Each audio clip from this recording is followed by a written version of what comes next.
Morag with impacts of Dartmoor wildlife. Right, thank you. I'll just try and share my screen so someone can let me know when it's actually, you can see the presentation, short little presentation to present around the fire that happened on Dartmoor back in May. Is it, yeah, all up and running, all good? Yeah, all good. Thank you. Yeah, so I've just been asked to just give you a little update about the fire and what we've been monitoring there. So just bear with me, just make sure it's working. Why isn't it working? Just bear with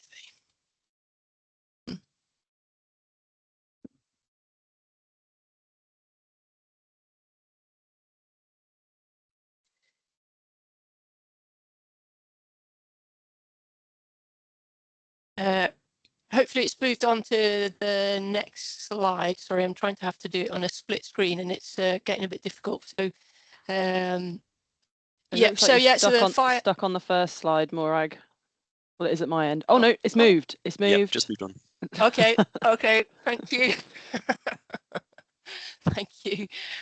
Yeah, so just to put it in a bit of context, so the image on the right is obviously Dartmoor National Park, and the little white polygon is where the burn happened, and obviously just to get your bearings, sort of Oakhampton on the north and all the way down to sort of Ivy Bridge in the south, but that just gives a bit of context of the size and scale of the burn that happened. It was back in May 2025 when it happened, and it was about 420 hectares that were burnt. It burnt across Blanket Bog into the valleys, into Valley Myers, and it was on deep peat and shallow peat, and yeah, just a whole sort of raft of peatland habitats.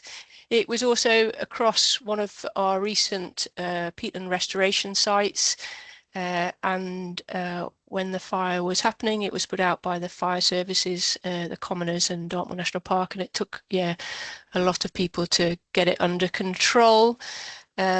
But then what it did present for us was the opportunities to monitor some of the impacts of the fire. And just because it was one of our recent restoration sites, we did happen to have some monitoring up there already in the form of vegetation transects and dip wells. But as a result of the fire, we looked to do some more monitoring. So we worked with the University of Exeter through the SPP Partnership to set up some more water quality monitoring. So we've put in some pump samplers and to collect water samples and monitor the sort of pH, turbidity and conductivity in the Tavy catchment where the headwaters start and lead into. And so we have been doing that since the burn happened, and we're just collating that water quality data, and we will sort of hopefully do some analysis of that later on. So it's too early for us to understand what the impacts are in terms of water quality. Unfortunately, we didn't have any pre-burn water quality data in that area, and we were only able to put the sort of pump samplers in a sort of month or so after the burn, but it should give us some information.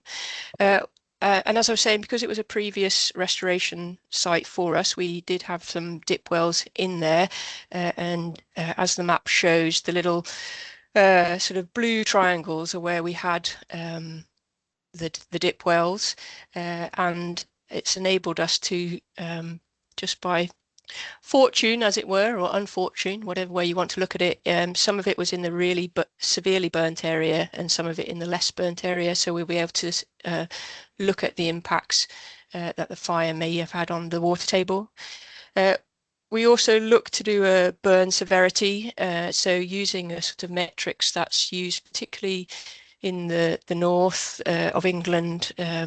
We looked at sort of monitoring how the burn impacts in terms of the vegetation, and I'll come on to that in a minute. But yeah, we're also looking to work with the university to use satellite imagery to look at the severity of the burn as well across a much wider landscape compared to what we can do for vegetation monitoring, and just see if we can pick out any information from that. And then, yeah, as I was saying, we carried out a burn severity. So basically using Transx, you give a burn area a score, and that can be a score of between 1 and 6, 1 being the lowest severity and 6 is the highest burn area. So we also had vegetation Transx, 2 30-meter Transx in the restored and unrestored area across the burn site. And then we set up an additional vegetation monitoring site where we have, along a transect, we have, in a 30-meter transect, we have, at every meter, we record the particular species, vegetation species that are found within that quadrat. And then we did some invertebrate sampling post-burn in a burnt and unburnt area to try and see if we could notice any differences immediately after the burn, and also one site being a controlled unburnt area enable us to look at that analysis. And also, fortunately, we had been doing some monitoring with the commoners on that area to understand how peatland restoration impacted their livestock, i.e. where the sheep were going. We had about 100 GPS tracking collars on some sheep with the local commoner there, and we'd been doing some monitoring in 2023 and 2024 with the collars, and so then they were put on the sheep again in the spring 2025, and so we will be looking at that data to see if the burn impacted where they went. I suspect the burn actually encouraged them into those areas once it had greened up.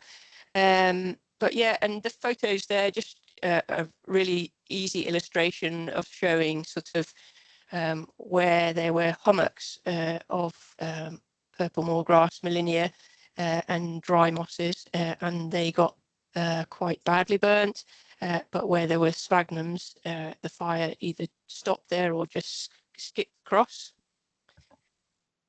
So yeah, so some of the results. So we've been looking at the burn severity data to understand what it's telling us, and the pictures just illustrate the Transx. So we had Transx across the restored area and unrestored area, and the back burn area as well. So the back burn area was where the commoners did a burn to try and prevent the fire from spreading further, and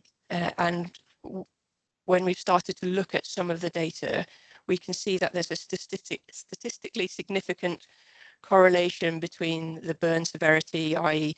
greater the burn and the worse, and the dry vegetation.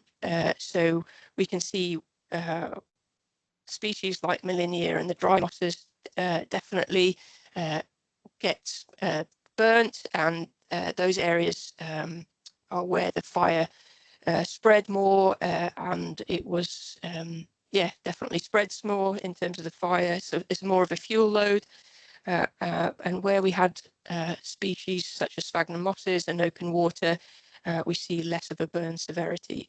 So it's really sort of on that level showing how peatland restoration and sort of wetting of these areas can help alleviate wildfires or fires, because I say we can't call it a wildfire because we don't know how it was started, and the investigation is still continuing with the fire service.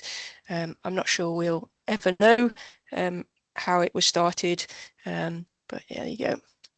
And then, yeah, so what next for us? Yeah, we're working with our contractors and partners and ourselves to look at analysing the invertebrate data, water quality monitoring, satellite imagery and the tracking to really try and understand how the fire has impacted on the peatland restoration and where the stock are going.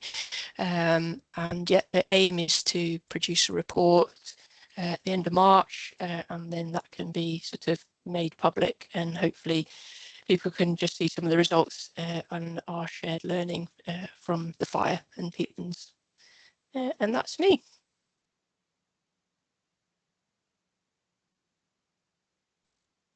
Great, thank you, Morag. Really interesting. Does anyone have any questions for Morag? I know, I think Ross asked a question in the chat about how it was started, but obviously it's been answered subsequently. Does anyone else have anything? Oh, Louise. I was just wondering, it's gone through some of the restoration area. Do you think it's going to be lots of subsequent repairs? Sorry, Louise, I can't hear you very well. I don't know if it's just me Oh, or... it's because I have my microphone on top of my head. No, I was just wondering, in terms of like the bits where it went through the restoration area, has it massively damaged the sort of interventions you've done? Do you think you're going to have to go back in, or was it more just sort of it's gone over the surface, but the bunds and everything have kind of held firm? Yeah, no, interesting. All the bunds have and the dams have held firm. Interestingly, it definitely burnt sort of more severely into the valleys where we had done some wet woodland sort of valley mire creation, and you could see that some of the trees that had, or the willow that had been put in there was burnt. So it will be interesting to see if what the survival rate of those trees are, and whether we need to do any replanting. But no, the structures, the peat dams, and that seem to be okay. And I think where we had any, thankfully, where we had any wooden dams that were uncovered, they weren't as part of the restoration. They weren't in the burn area, so that seemed to be, yeah. Okay. Lucky for us, really. Yeah. So, yeah. No, it all seems to be intact. Yeah. Yeah. No, I know. I was just thinking, because of one of the fires up north, I know that a lot of their wooden dams did burn out and things. So I was just wondering. But that's, yeah, lucky. Great. Steve. Yeah, thanks, Angus. So Morag, yeah, a two-part question for me, really. First one, do we know how deep it burnt into the peat on the worst patches? How hard was it to put out? And also, is there any sort of early estimates for the amount of carbon that would be released in a burn of that size? So in terms of how deep it burned, thankfully it didn't seem to burn deep. We didn't. It just literally went across the surface, and we didn't have any it going into peat pipes or anything like that and burning underground. It was literally put out over the couple of days. We didn't see any subsequent fires starting. So it seems to have just been a surface burn, but definitely the interesting lesson is the back burn. Was more severe than the actual fire itself. So that's an interesting one to think about in terms of how we manage wildfires or fires. And in terms of carbon loss, no, we haven't done that calculation, but it's an interesting one for us to think about and try and understand what that might have been. Cool, thank you. Thank you, Morag. Doesn't look like any further questions. Yeah, really interesting update. Moving on. So Sian, with the Somerset Peatland Partnership priority actions. Hi, thank you. Sorry, just bear with me whilst I find the right window to hopefully share, and then see if I can get it going into present. Yes. There we go. Hopefully you can see. Ignore that. I didn't update the front slide. Sorry, it's me kind of recycling slides. The main thing I wanted to do on this, obviously try and get a bit of discussion and a bit of everyone kind of chipping in with regard to the Peat Partnership actions that we have. Just recapping, because I think there are a couple of new people on who've arrived, Dan, since we did anyone new on the call. The Somerset Peatland Partnership is a subgroup of the local nature partnership. And there are various other subgroups of the local nature partnership. We are not the only one, but each subgroup has a list of priority actions, and the ones that are on the screen now are the ones that we have as a peatland partnership. So basically, we're going to spend the next sort of few minutes or so just talking through what we've been doing over the last quarter. If there's anything that anyone has to chip in, that'd be really great, because ultimately we are, you know, a partnership as such, rather than just a sort of catching up once a quarter. But I will, however, start, because obviously when I do these slides, I base it on the bits and pieces that I've been doing, which perhaps I ought to stop doing. But there we go. Action 1: promote peat restoration on lowland and upland areas. So I suppose since the last meeting, we have finished the works, capital works on West Hay Heath. I think there's works beginning at Honeygar, if they haven't already actually finished. We've just had an update from Harry from RSPB, who unfortunately won't be able to meet us today, but I think the works for Grey Lake are now complete as well. So we are beginning to build like a really good kind of portfolio of different sites and different restoration bits and pieces that we've been doing, certainly in the lowland peats on the levels and moors in Somerset. Which is a great to have when it comes to engaging with landowners and, you know, other third parties. We've also been participating. I mean Natural England and Somerset Wildlife Trust. I've been working with Louise Treneman and Natalie Watson on Peatfest South West. We had a really good youth day at West Hay Moor, planting sphagnum, and then there's an afternoon event over at the Avalon Marshes Centre, where they were doing some advocacy work around peatlands, what they were. You know, obviously we talked about the restoration work and the history of the levels and moors and how it came to be such a heavily managed landscape. And I think 1 or 2 actually of our youth attendees actually went to the end event of the sort of the Peat Fest down in Plymouth in November, which was great that they were that engaged and wanted to go down and have a look, which was great. There's also, as part of this Peat Fest thing, there's a broadcast or a series of broadcasts and bodcasts. Bodcasts are like our podcasts, basically, and broadcasts were the online ones. And there was one last Thursday, which features not only Louise having a chat with Grace Hervey, who often comes and joins us. Grace is my counterpart, or my equivalent down in Dorset, talking about works that have been happening over on Shapwick Heath and Canford Heath down in Dorset. But Steve has also joined them to do a bit of an overview, on sort of the climate elements. So I've got a link. If Steve or Louise don't want to share it in the chat because they're feeling a bit shy, I will share them afterwards. No, they were really good. And obviously there are challenges. The longer term funding for development obviously still remains to be a bit of a challenge in terms of developing our restoration pipeline. There are a couple of opportunities coming up, which we'll talk about in a minute. You know, and the usual bits and pieces around uncertainty for DEFRA funding and agri-environment schemes, as well as the blow that I think we talked about last time in terms of the landscape recovery project adapting the levels, not getting to progress. Does anyone have anything that they might wish to chip in on action 1 from the wider group? Bearing in mind I can't see you all, so if there is, you might just have to shout up.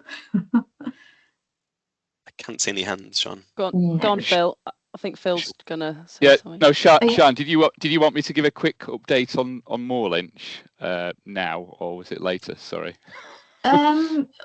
Yeah, we might as well go now, but go for it, and then we can do 2 in 1. No, it's all right. No, sorry. I was just going to say we've finished the restoration works over at Moorlynch. It's the old carrot plot that Natural England's got. That's it's adjacent to RSPB Grey Lake. It was an 18-hectare site that that Wessex Water actually did some restoration works back in 2022. It's a little raised water level area of its own that was degrading because the peat buttons that had been put in around the site, which we used to trap water there, had sort of collapsed and needed reinstating. So the Wessex Water did that work back in 2022, and but on the back of that work, when they were out on sites, that we did discover a drainage pipe. So that's why I contacted the NCPGS to get some funding to basically do some works, to get a contractor out to work around the perimeter of the site and sever all these the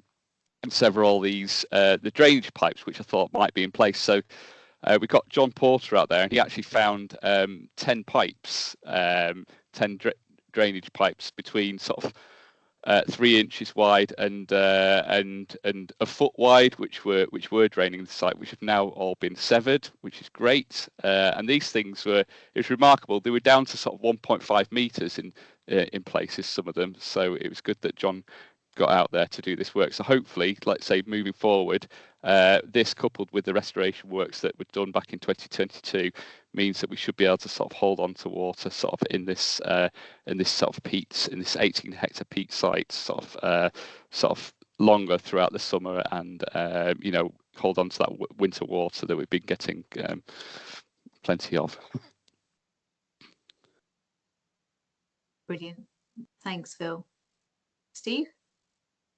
Yeah, thanks, Sean. I was just going to mention, Lou will probably want to chip in as well. We had a visit from DEFRA yesterday to have on Marshes. It was really, really useful. It was their Christmas party. We managed to decided they want to hold it in the middle of a level, so that was great. And so Lou and my colleague James Grisha presented to them, and then Lou took us for a nice walk along Chapwick Heath to see the restoration plot.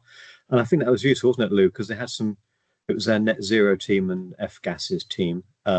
But always good to raise a profile of what we're doing down here. So I think that was useful. Yeah, it was really good. They were quite an engaged group, and they're working on net zero policy. A lot of them didn't really know that much about peat restoration and like what it actually looks like and things. So that was good.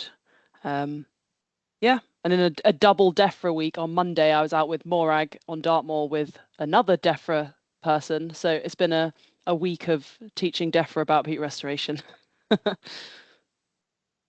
Sounds good. Definitely. A little bit scary that it needs to be done, but we can come on to that. I've got something on the environmental improvement plan in a sec as well. Cool. Has anyone else got anything else on promoting peat restoration? Just to say, we haven't just been doing Peat Fest down on the flat bits in Somerset. The South West Peat Partnership have also done a few bits and pieces up on the uplands as well. Whether that's just I don't think it's just the Dartmoor Ranges. I think there were a couple of bits and pieces that were happening up on Exmoor as well. So yeah, all good. Okay. All right. Oh, it's moving on. Right. Action 2, in terms of mapping target areas for recovery and restoration. I haven't really got anything too new to say on that, other than just kind of a continuation of what we were talking about last week. The Natural England Peat Map team have been in touch with various people within Somerset Wildlife Trust, and I think with Natural England as well, about our land holdings on peat, and they are sort of starting to get out and do their surveys. Just to confirm the extent of the peat and the peat condition. Certainly some of the peaty pockets that we've got up on the Mendips in some places, I think, which is quite interesting to find out a bit more about as well. Anyone got anything else on that they wish to chip in? No? I suppose while you're on, since you mentioned Mendip, there's one of the sites up there that's got a bit of peat in it. We've got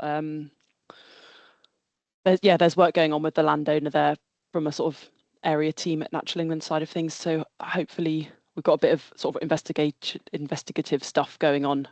So hopefully there'll be some sort of project coming through there at some point. So that'll be cool. That does sound interesting, definitely. Yes, I know Grace has got lots of very interesting peaty pocket kind of sites down in Dorset. So it's just, it'd be great to have some in Somerset as well. Yeah, well, once we've got a bit more of a plan, I can do a little presentation about it. Cool. Sounds good. Yeah. Okay. Action 3 is about influencing the IDB planning authorities and regulators to ensure peatlands are protected with secure water levels. I didn't have too much on this one to add in myself, but I'm assuming a lot of people were kind of already aware of the EA's expression of interest in terms of the earned autonomy, which basically is enabling, sort of trusted partners, I guess, to be able to get through the permitting hurdles that bit faster on sort of some of the simpler steps. Oh, excuse me. So I mean, that actually closes today. I hadn't realised 10th of December is the closure date, but the phase 1, the pilot, is running for 6 months between April and October 2026. Yeah. So I mean, other than that, I'm not sure what else I've got on that one at the moment. Phil, Mr. Bruin, I think I saw you arrive. I don't know if there's anything that you want to add in terms of peatlands and water levels. Yes, hi Sean, I'm here. I don't really know very much about this earned autonomy. Does anybody tell me anything about that, or who do I need to speak to, do you think? No, do you want me to? What I will do in a minute, I can't at the minute because I've got all of my screens up. I've got hold of a couple of PDFs from a peat practitioners meeting I was in on Monday afternoon, so I can drop those in a chat in a minute once I've finished presenting, and then you can sort of have a look through that. Yeah, I mean, I'm assuming this is something to do with flood risk permitting. Of course, Will and Ross if you're both, doing Will and stuff Ross on both got their hands up, so they might be able to add some ordinary water courses, it will still need IDB approval. So I don't really know how this would work with our permitting. Shall I just jump in on that one? Because I think, Phil, have a chat with Ian, because I think ADA, your national body, are probably picking it up to see if all IDBs could be in one swoop get earned autonomy. Basically, it's to help organisations that we know are competent organisations to navigate the complex permitting world in a more effective, efficient way. That's the aim of the game. And especially with regards to nature recovery, what we don't want is lots of money being spent that could be going into nature recovery being spent on permitting. And I think the reality to date is we've experienced, especially in big projects like Holnicott, that actually a lot of money was spent on getting the permits right, when actually it would make a lot more sense if we did more nature recovery and less permits. So that's the philosophy behind it. But as I say, I think ADA are trying to do it nationally for the IDBs, but I'd encourage everyone to lean into this if they can, if they anticipate permitting being a risk for their projects. But are landowners allowed to have autonomy, Ross? I mean, as you're mentioning the National Trust. I think it's groups. I think, but anyway, I don't know the specifics. But I think if you can prove you've got the capability. Well, no, well, I just sort of, hope it doesn't short circuit our permitting by people just assuming they can avoid I don't know. I mean, it's something I'll have to look into. It's the first time I've heard about it. Yeah, have a chat with Ian. Yeah. Okay, thanks. Sorry, does Will have anything to add there as well? Yeah, just to say that I'm applying as part of LP3 to explore this. It looks like a short, brief trial for ENGOs to explore whether the principle is sound rather than an actual process yet. So in very early days and leaning into established, trusted delivery bodies to try and proof the process out before anything actually happens. Will it cover abstraction licenses, Will? So I'm asking for it to as part of an abstraction licensing process, and we've already, the LP3 site, Phil. So we've got all of our LDC stuff lined up as well. So we're definitely not shortcutting anything else. We're just using it to pick off and try and manage some of the EA specific consenting rather than bypassing anything. Okay, right. Thank you. Brilliant, thank you. Sorry, I can't attach it to the chat, but I will email it round in a moment once I've had a chance to kind of compose a little covering email for people who aren't in the meeting and wondering why I'm sending some PDFs around. Cool, okay. So action 4, I haven't really got much on at the moment, and unless there's anything actually that Morag wants to add in, but maybe that's one for another day. Action 4, just in summary, is ensure moorlands and blanket bogs are protected and expanded. Yeah, is what we've got on that one. I mean, I can just add in terms of where we are in terms of our workings for the future. So obviously we're doing we've got a program of restoration at the moment, but we are working with Exmoor National Park, Dartmoor National Park, and down in Penwith with Cornwall Wildlife Trust down there in terms of looking at landscape recovery projects for all those geographical areas. So trying to enable peatland restoration to continue on those moorland sort of blanket bog areas. And yeah, so we will just have to, we're working with them and see what the results of that are. So they are all looking to submit next year because they're all landscape recovery 2 sort of projects. And yeah, so we'll see what happens. But after that, it's particularly difficult in terms of funding for work on Exmoor. We don't really have the funds coming in to do more peatland restoration up on Exmoor, so that is a challenge to see how that's going to continue. But hopefully, landscape recovery will fill that gap, and yeah, so that's kind of where we are at the moment. Brilliant. Thank you, Morag. Sounds good. Cool. Okay. Action 5. I do have a slide on for the minute. I need to get a nice picture of Exmoor, I think, Morag, so I can have like an action 4 slide at some point to include. Right. Action 5. There we go. Is that the one that you can all see? Apologies. We've got it's about extracting peat. I haven't again got too much to add on this, but I suppose there is some good news in some respect, is that the peat did feature in the environmental improvement plan that was released either earlier this month or at the very end of November. I can't remember, it's all blurring into one. But commitment 63 is all about peat, and DEFRA is still keeping up with its desire to restore approximately 280,000 hectares of peatland in England by 2051. I think that figure came from the 2021 peat action plan. So it's great that 4 years later we've still got that. And I've just listed out here, just for the sake of everyone in the meeting, what they are. So there's a legislate for a ban on the sale of peat and peat containing products, but that is when parliamentary time allows. So there's no kind of time frame on that. So previously the Conservative government had a ban in for the end of 2024, which didn't happen. And then there are various other bits and pieces, which I will leave you there to read. But what I will do is I'll circulate these afterwards, so that everyone has a copy of them. Should you wish to use any of the text or anything from here? So there you go. There's all 6 Sean, actions. Can I just jump in on that in terms Please of I suppose it's very disappointing that it's as in terms of putting in a peat ban is as parliamentary time allows.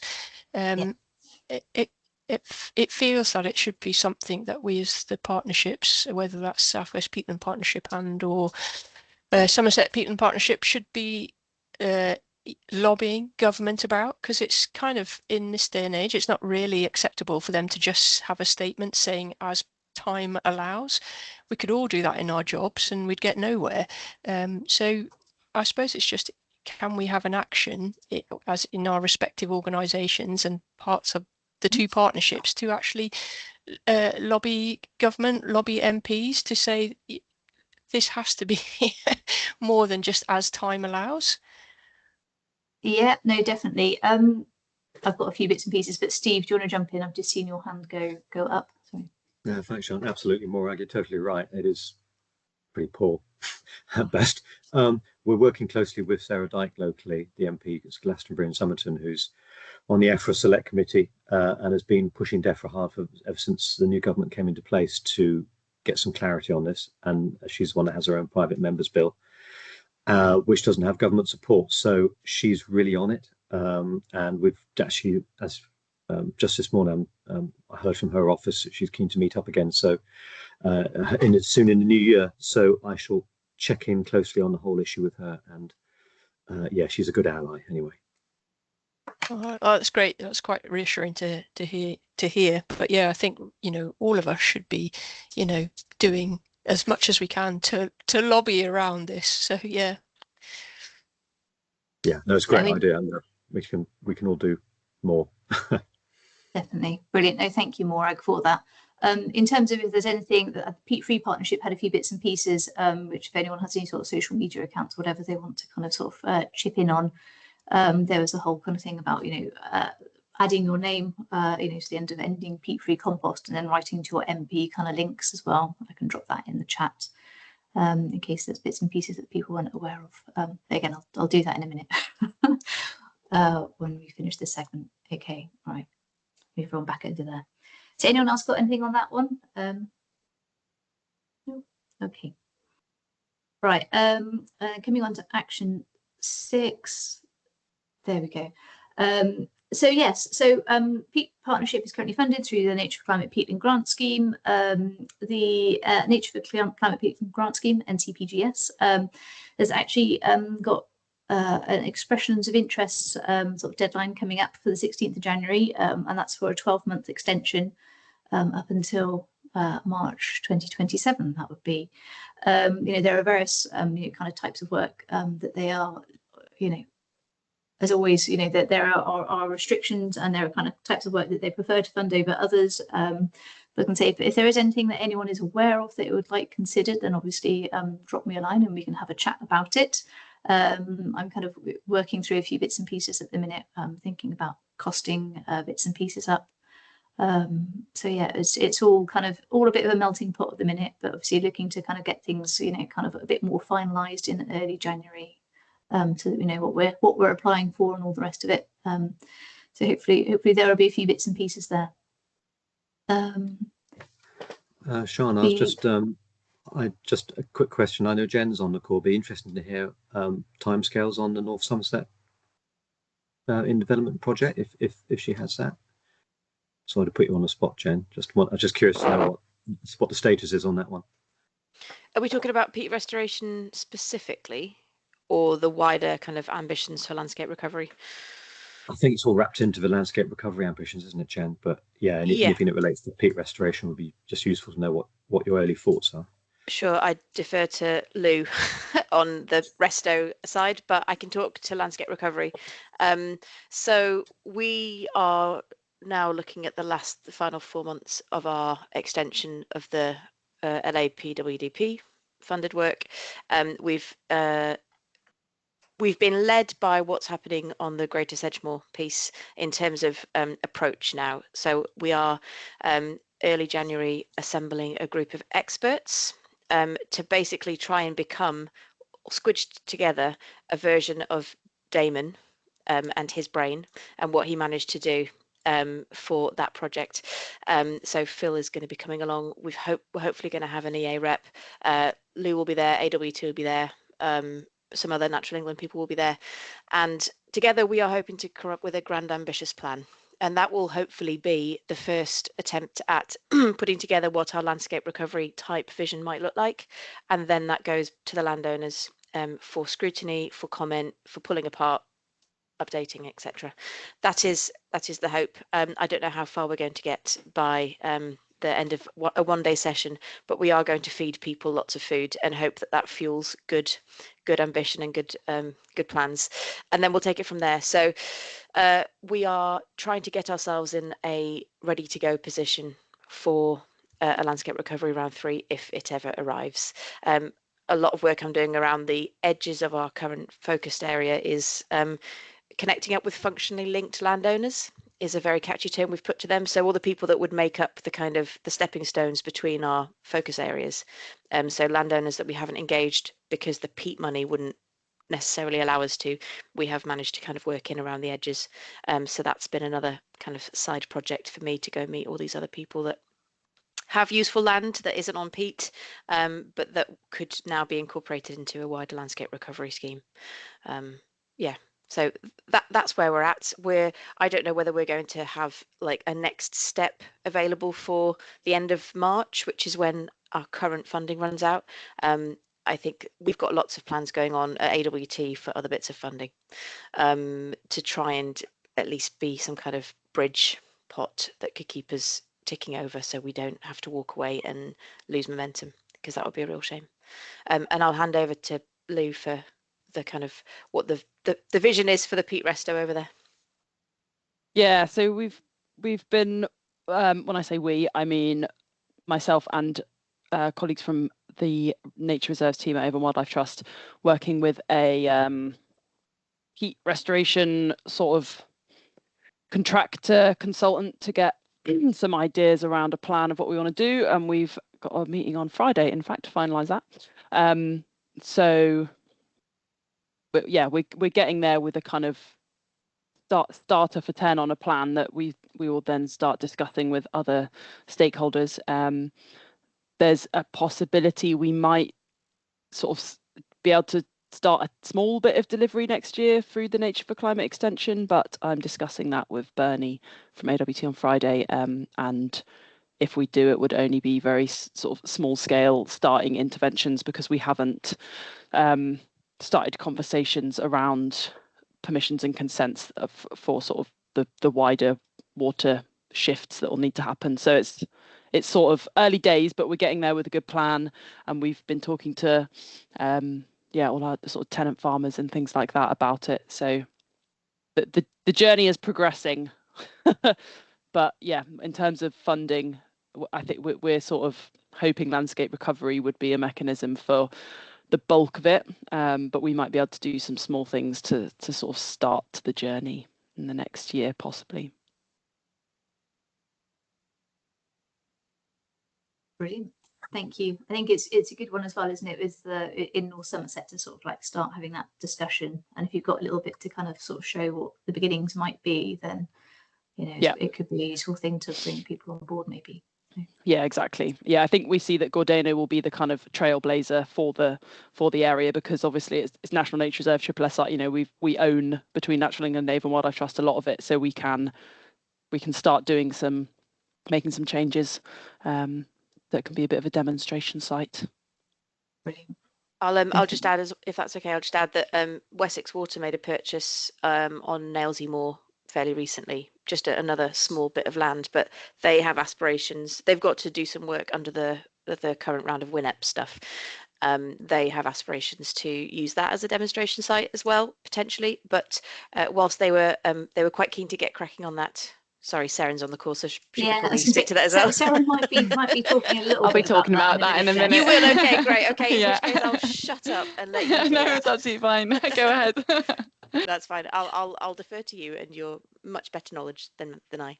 It just seemed to fit quite neatly with the discussion. Brilliant. Okay. Sorry, I skipped ahead on my slides, but I didn't just by rolling my mouse roller. But there we go. I'll come back onto that slide again. I didn't want to disturb anyone whilst they were talking. I don't know if anyone else has anything else to add on that one in particular. But if not, I will skip on to the last of the actions, priority actions with this subgroup, which is action 7, about sharing knowledge, information and research findings to influence positive land management and decision making. So yeah, I mean, there's a fair amount that's been happening. Somerset Wildlife Trust had a research day on the 3rd of October over at the Red Brick Buildings in Glastonbury. Casey Bryce, who's working with our sort of mini monitoring and evidence working group, presented the outcomes of her gap analysis work then prior to going on maternity leave. The trust has also recently released a research prospectus, a lot of which does have some peatland, a peatland element to the research topics that we would like to get covered off, which obviously kind of leads towards sort of our desire to get Honeygar Farm as a lowland peat research centre in the UK. But I don't know what other, I mean, I've got here the North Somerset Peatlands Communications Plan, which Simon Bunn unfortunately couldn't join us today, but they had a third party consultant that they were working with through their project with the desire to kind of get this comms plan up and running and live, I guess, by the beginning of January in the new year. So hopefully we'll have a little bit more to share from them further to the initial sort of documents and drafts that I sent out back in mid-September after our last meeting. I don't know if anyone else had any other bits and pieces they wanted about sharing knowledge and information, research findings, if there's anything to do with the polludiculture projects or landscape recovery. I don't think we've got RSPB, but we have got Will and Fee on the line if there's anything that they are able to share about their polludiculture projects.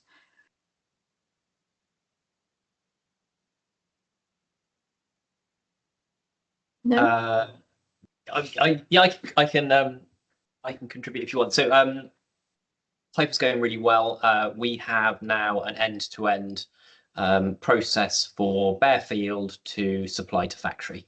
So we have establishment methodologies, crop stewardship methodologies, harvesting and post-harvest processing. So we can take a bare field and deliver seed heads dried in a box in a controlled system up to Ponder for subsequent processing and value adding. which is pretty good. It's only a first pass of it. It's definitely not streamlined or productionized for scale, but we have all the core steps in place now to make it a basically commercial crop should the scale arise. Does that kind of make sense? Yeah, definitely. Were there any elements in the project about sort of outcomes and fact sheets on various bits of, you know, sort of the project or pluticulture for farmers, or have I just completely imagined that? We hope to have some. We will have something at the end, but at the moment it's just we've just done the work at the moment. We haven't really processed that and turned that into farmer-facing elements. But the whole process, we filled in all the main gaps. It was the main priority. So it's mechanically established, mechanically cared for, and mechanically harvested, which means that it can be scaled. But there will be, yes, something farmer-facing at the end. And we're expecting to roll into an ongoing series of projects next year as well. So we're confident that it won't come to a stop this year. It's going to grow from here on out. So Ponder have just secured additional venture capitalist funding, and various different other bids for extended funding have gone in that should see the system grow and develop to the point that if someone wanted to grow Typha, they could bang on our door and it would happen. Sounds really good. You have to share a bit more on that, Will, in a future meeting, I think, as and when time permits. Excellent. Was there anything from the project with the Coates Willow? Willow's gone really well as well. Nothing. I haven't prepared anything to really report other than that we're managing to plant willow successfully without ploughing. The membrane hasn't been hugely successful, but it's growing anyway. And a harvesting machine is about to be tested because it's the first year we're going to be able to use it, which will be great. But that will mean a much lighter harvest, I suppose. It can do more rows at a time, so it'll be less passes across the peatland, which will be really good. So yeah, it's been a great opportunity to kind of firm up some of the, you know, processes that have been around forever, and try to adapt them specifically for peat. And to, you know, it's been a really good sort of 2.5, nearly 3 years. So we're also looking to expand it a little bit further, using willow for other things, potentially pulp, and looking at the chemicals that come out of that process, to see whether or not we can look at some of the higher value elements of willow for future projects. So yeah, interesting. It's all been interesting. And as far as landscape recovery goes, we're literally on, you know, the last few days of mayhem to get the final thing in. So it's all hands to the pump. Fingers crossed. Fingers crossed. Definitely. Brilliant. Thank you. Is there anything else that anyone has or would want to chip in on that? Sorry for picking on you and Will. That's all right. Brilliant. Okay, that's probably about it on this segment, I think, Dan. Yes, thanks, Sean. I'll stop sharing my screen. Sorry. Is back to you for an update on restoration projects. Yeah, well, I mean, Phil's already kind of jumped in with restoration project progress on their bit.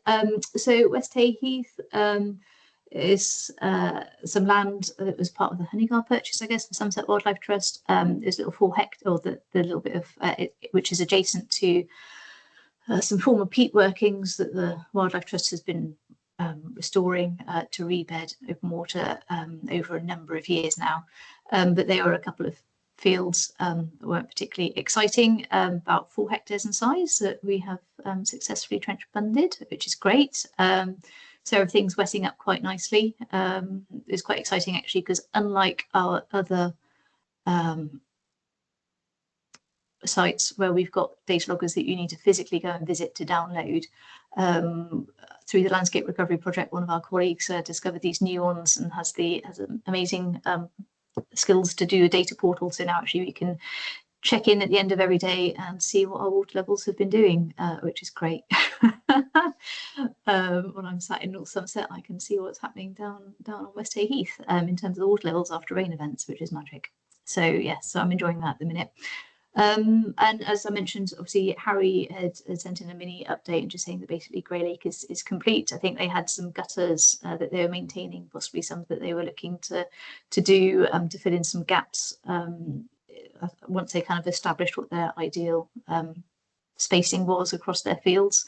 And then there's a minor change to one of the water structures on site to basically help the water levels come up. So there we go. That's it for that bit. Anyone have any questions on the restoration projects? Wonderful.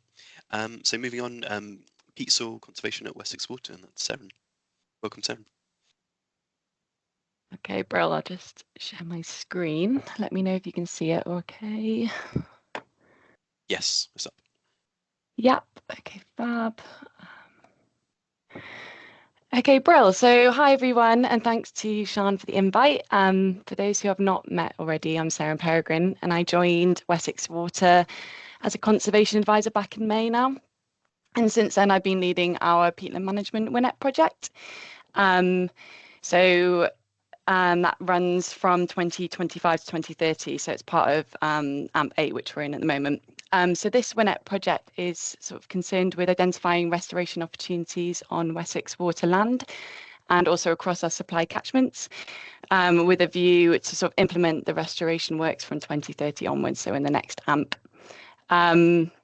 So the WINEP scope is made up of 2 aims. So firstly, reviewing the areas of Wessex Water land that are located on peaty soils, and to produce an options appraisal and feasibility study for restoration. And then the second aim is sort of mapping peat across our supply catchments and assessing how sort of Wessex Water activities may affect those peatlands and identify sort of mitigation options for the next AMP. And so aim 1 involves in-field monitoring to inform the restoration plans, and aim 2 is sort of a primarily desk-based study. And so far, most of my time has been concentrated on aim 1 due to the need to sort of progress with the on-the-ground monitoring. So now to go into a little bit of detail about aim 1 and our progress so far. So the scope has initially identified potential Wessex Water restoration sites as those with a 2 hectare or greater overlap with Natural England's peat map. So this brought up initially around 20 sites in total, covering sort of 270 hectares of overlap with Natural England's mapping. And the distribution of the sites, the initial sites can be seen here. And then the scope outlined that Wessex would assess sort of the peatland restoration or peatland enhancement potential of these sites, looking at sort of ecology, peat condition, hydrological impacts, including sort of water quality and attenuation where relevant, and also heritage. And then conduct a feasibility and options appraisal, and finally end up with optioneered restoration plans, including plans for sort of long-term monitoring, which will then be implemented next AMP. And the brief asked us to define what sort of peatland restoration or enhancement would mean for this project. And through discussions, we came up with an approach that this project would focus on sort of all habitats with sort of peaty soils found on these sites, even if they wouldn't necessarily classify as sort of peatland in their current state, as sort of the priorities to sort of protect the peat that's there, and where possible restore peatland function. And if full sort of restoration isn't feasible or realistic, then sort of enhancement might mean sort of re-wetting or moving towards an alternative wetland habitat, such as like wet woodland or fen-like habitats. So to give you a sort of quick overview of our approach, the methodology is sort of seen here in the flowchart. Apologies, the text is quite small. But we started with the 20 sites from the England peat map, and then we've put them through sort of a screening process, followed by a whole suite of baseline monitoring, which will be aligned with the Nature for Climate Peatland Grant Scheme guidance, and then finally going to sort of feasibility and options appraisal. So right now I'm finishing the screening stage. Some sites are moving into sort of baseline monitoring, particularly hoping to get a peat depth and condition survey started soon, to check the site's sort of eligibility against the peatland grant sort of depth criteria. So from the original 20 sites, these have already been whittled down to 8 through screening. And from walkover surveys, we found that quite a few of the sites had sort of no peat at all.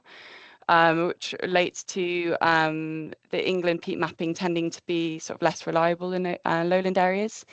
And then other sites we found were already sort of developed upon or had historic soil contamination issues, or had plans to be developed on by Wessex Water for sort of expansion of existing works. So these are the locations of the sites which are progressing to the peat depth and condition surveys. We've got some land on Shatwick Nature Reserve, which I've been working with Phil on. So that's around 17 hectares.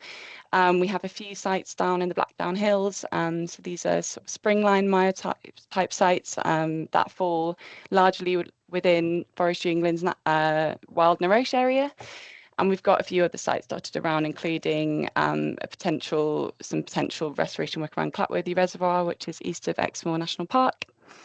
The sites are quite varied. None of the sort of presenting as your classic upland blanket bog restoration sites. So yeah, I've got a work cut out for us. And then in terms of project timelines, we're looking at working with Somerset Wildlife Trust Consultancy at the moment to progress with peat depth surveying. And following that, we'll be looking at getting hydrological assessment and monitoring started in the new year. And yeah, following on with sort of the rest of monitoring in summer 2026. The main reporting deadline for the WINEP is a report which is due in March 2027.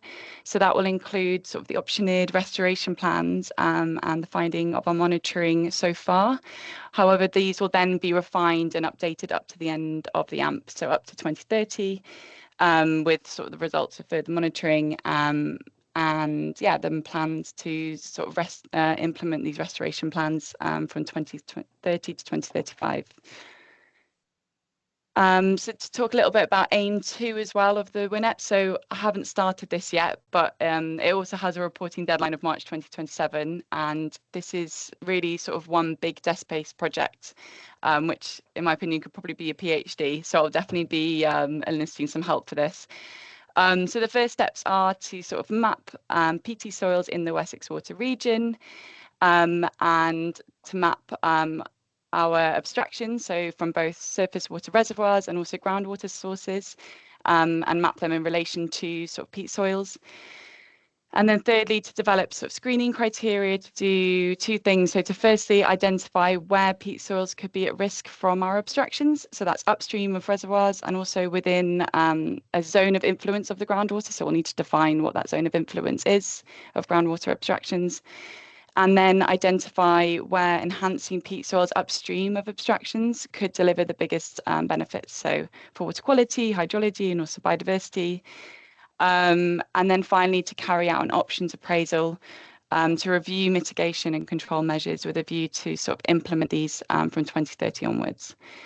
So it's a big piece of work, and I'll definitely be needing some input from people with expertise in abstraction impacts, especially around sort of defining that zone of influence for groundwater and reservoirs, and also any knowledge on sort of known peatlands are already at risk potentially from our activities.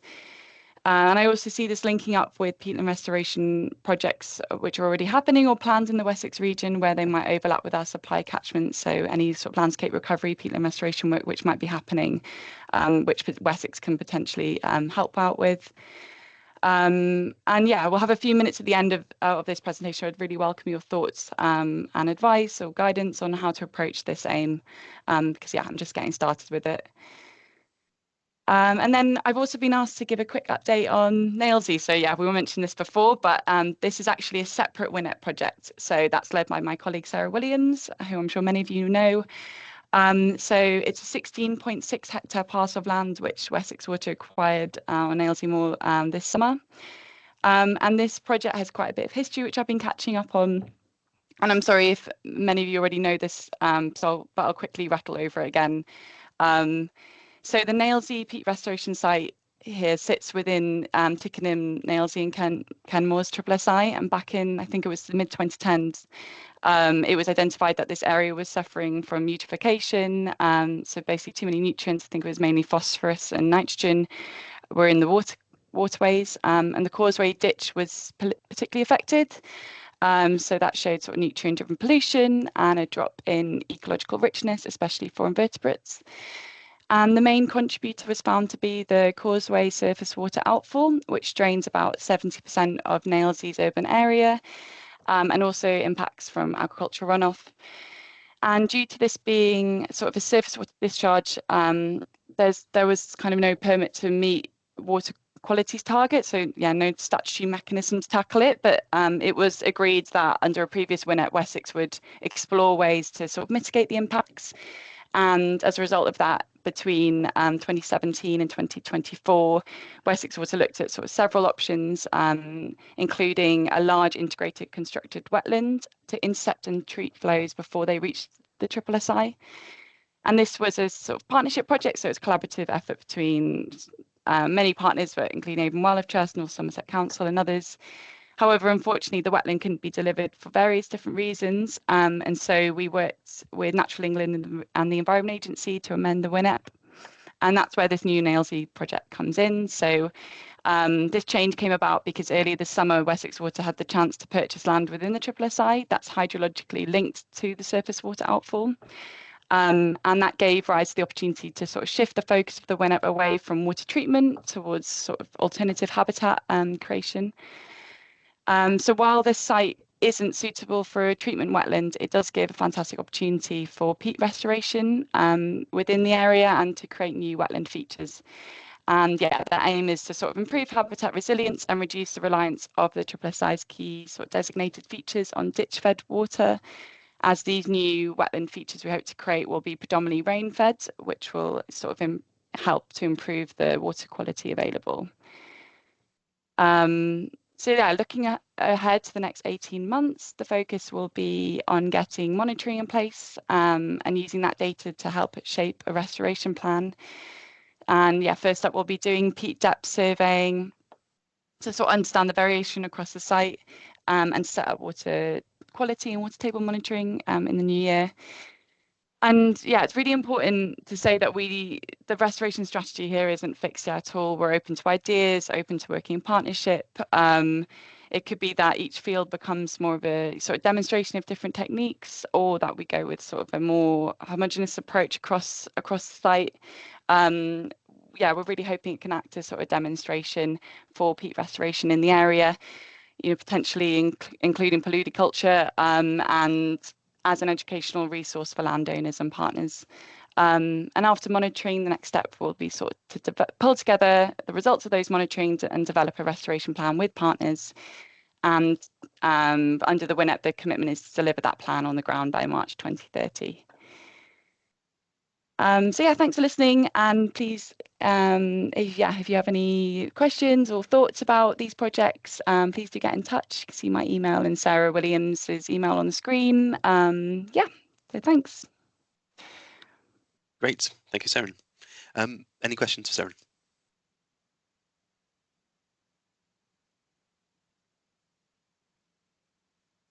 Sean. Hello, thanks, Sarah. That was really interesting to hear all those bits and pieces. A question or maybe a request, perhaps, with regard to the screening out of the sites that you had in the Somerset, kind of the 20 that you got down to 8 for the site walkovers that you did, that basically didn't have any peat. Have you fed that information back to the England peat map team? I haven't yet, actually. No. If you have a contact, that would be great. Yeah, I can send that on, definitely. Brilliant. Cool. Yeah.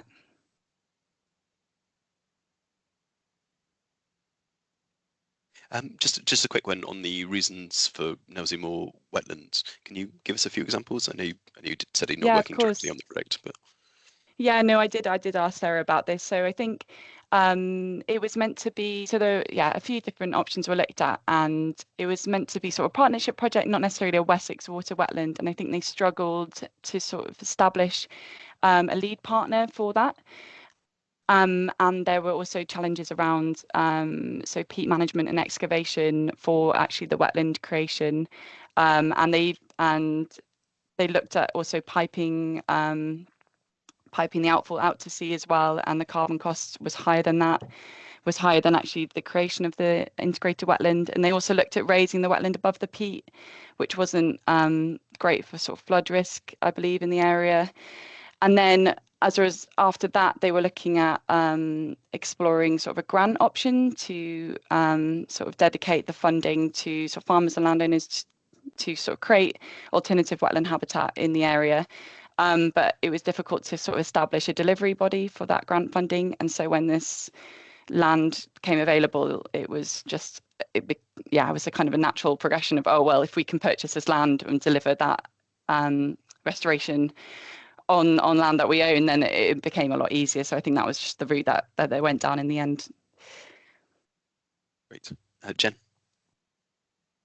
Yeah, it was way before my time, and I've caught the kind of tail ends of most of those discussions and conversations, but I think there was an ongoing issue or an issue with the ongoing maintenance of any kind of constructed wetland, which was, I think, from our side, one of the biggest barriers, because it would have landed somebody with a long-term bill that the funding wouldn't have covered. So especially if it was on a private landowner's land, you know, they would have had permanent changes and no ongoing funding to compensate for loss of farmed or farmable land. Thank you, Jen. Great. Sorry, I saw a message pop up. Yes, Louise is reiterating what you've just said. Thank you very much, Louise. Wonderful. Thank you, Sarah. Yeah, really good to hear the update. And, yeah, all the work that's going on at Wessex Water. Swiftly moving on, we're almost at the end of the meeting already, actually. AOB, does anyone have any AOB? No, very good. Wonderful. This is our last meeting of the year. Thank you all for attending today. Thank you for Sean for putting these meetings together this year. Thank you for everyone who's contributed over the year as well. And hope you all have a good festive break. See you all in 2026. I know festive break is a couple of weeks away from now, but yeah, it feels like it's coming all too quick, as it always does. But yeah, get some good rest over the new year and see you in 2026. A date to our next meeting, I realize on the agenda it says December 2025, but be February or March. I assume 2026 will be our next one. But yeah, we do have a date in for February already. I haven't gone past February, but there is definitely in something for 2026. Apologies. Oh, not at all. Thank you all. Have a good rest of the day. See you in 2026. Cheers. Thanks. Bye. Thank you.